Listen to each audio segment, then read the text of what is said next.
Patatas chips en microondas.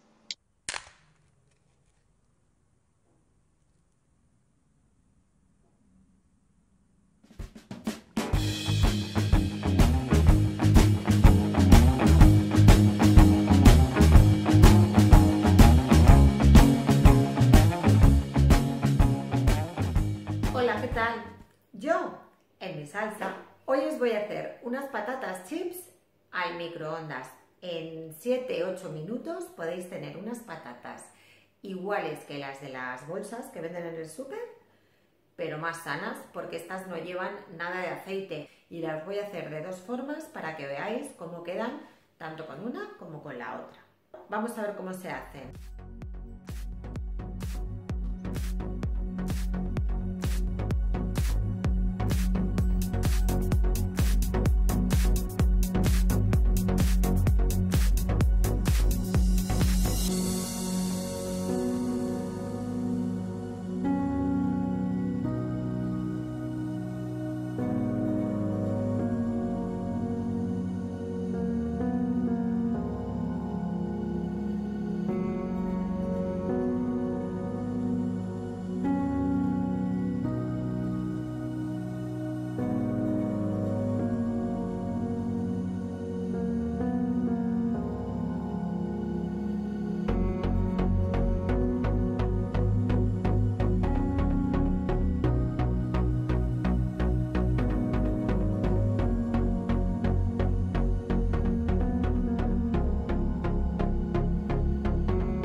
Si os ha gustado la receta, por favor, compartidla, darle a me gusta y suscribíos a mi canal.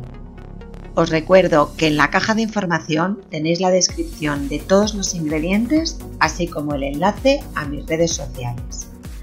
Un besito, nos vemos en la próxima receta. Chao.